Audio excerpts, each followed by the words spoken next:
The Mafia evokes images of a violent group dressed in black who always carries guns and shoot people who disagree with them. In films such as Goodfellas, Boardwalk Empire, etc., that's at least how Hollywood portrays them. Like corporations, mafias are organizations that are primarily concerned with making money.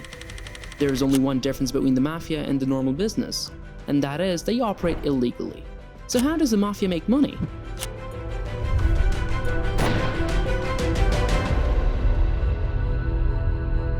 Corporations are like mafias, but they are usually run by families who come over, claim sovereignty over a territory, and demand a cut of profits from all the companies under their rule. In the 19th century, the government in some parts of the world, including Sicily, was incapable of protecting businesses from thieves and burglars and enforcing taxes. Because the police can't do their job, someone else had to take it on, and that's how the Sicilian mafia started. Businesses had protection, but were required to pay a portion of profits to the mafia, so it was advantageous for them.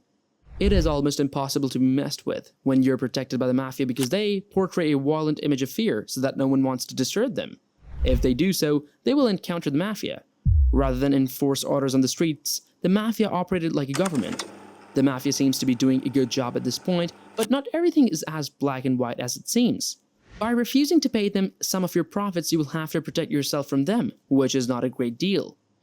However, if you ally with them, they can help you get rid of your competition. You can, for instance, call your mafia boss if your neighbor's store starts working harder and attracting more customers. Then, they will wipe them off the face of the earth so that your store is the only store left in that area.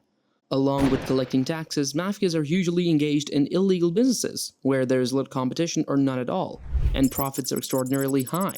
This includes money laundering, prostitution, drug trafficking, weapon trafficking, smuggling, robbery, and the list goes on forever. When prohibited from producing, transporting, and selling alcoholic beverages during the Prohibition era in the United States, the mafia had taken over the entire alcohol industry. Since only the mafia is capable of transporting and selling alcohol across the country illegally, only the mafia could do so. Then, mafias in America developed schemes to avoid paying taxes or gasoline during the 1970s and 1980s. As a result, they crashed their competitors' prices and kept on being profitable, earning the millions of dollars that they are supposed to pay to the IRS. Frenzies organized a gas scandal that led to the theft of over $290 million in gasoline taxes. You probably heard about it from the Valuetainment interview. If you haven't watched, then you should, and shutting down the gas station before government officials came after him. Mafia business expanded so quickly that they now operate in many other industries, including restaurants, bars, construction, and so on. Though mafias are regarded as something of the past, they are still around today. However, they are nowhere near as powerful as they once were. A Yakuza group, for example, was among the most populous mafias in the world in the 1960s. But their numbers dwindled to just a few thousand in recent years. The same has happened to most other mafias around the world as well. What else do you need to know about the mafia? Additionally, the mafia is the largest and most powerful crime organization in the world. The 5 main mafia families were as large as the 10 biggest US corporations at the height of the mob's golden age. A lot of meat products and fish markets were controlled by them, as well as the ports and garbage business. Many of the building trade is under their thumb. The carpenters and electricians unions have judges on their payroll and the police in their pockets. The only problem is that the secret methods for joining the mafia and moving up the ranks of the most successful criminal organization in the world are filled with secrecy. To become a successful mobster, one has to understand the economics of the mafia. Money is at the center of everything they do. The mafia was the only criminal organization in our country's history capable of infiltrating legitimate institutions. In a typical business, money is made by providing value by solving customers' problems to help the world. The mafia is a business, but they aren't like most other businesses. For instance, Amazon offers fast shipping options among other things. Another is that the value Google provides is that you can access the collective knowledge of the entire human race. Hence, for the value these companies offer to the world, they are paid. This makes their owners feel wealthy, as they should. Since providing honest value seems to be a bit of a challenge, it's necessary to work honestly and follow outrageous laws and regulations, and that's where the mafia has the upper hand. Moreover, making money isn't about providing a value, as you might expect, and it's all about taking value from others. In this sense, the mob might be viewed as hostile to business. This is a business that is not restricted by legitimate plebeian businesses. The majority of what they do, including the different ways they make money, such as protection money. trading labor unions, and even played old-fashioned robbery, centered around taking value from people by force.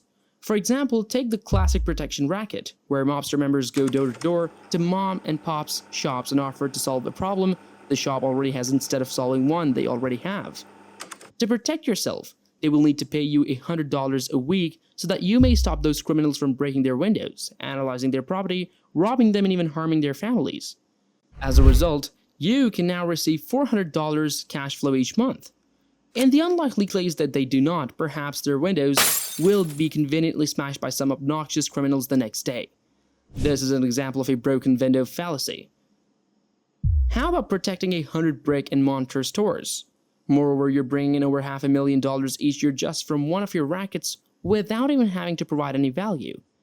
Mafia operates other rackets in times when they're not taking value from people.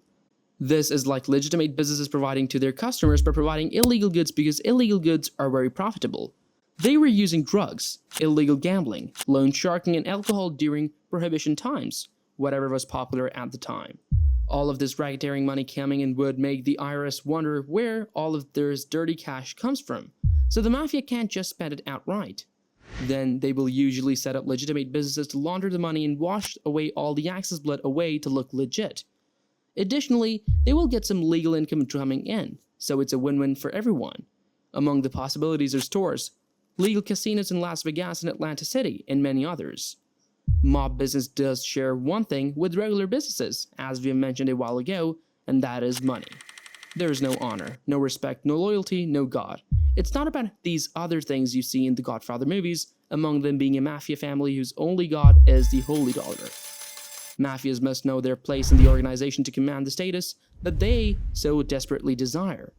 Your only job is to help make the family money. Specifically, making the boss of the Godfather more money by making the head of the family the boss or Godfather.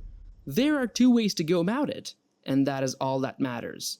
It is possible to earn money and give it to the family with a cut you take, while at the same time taking a part of it.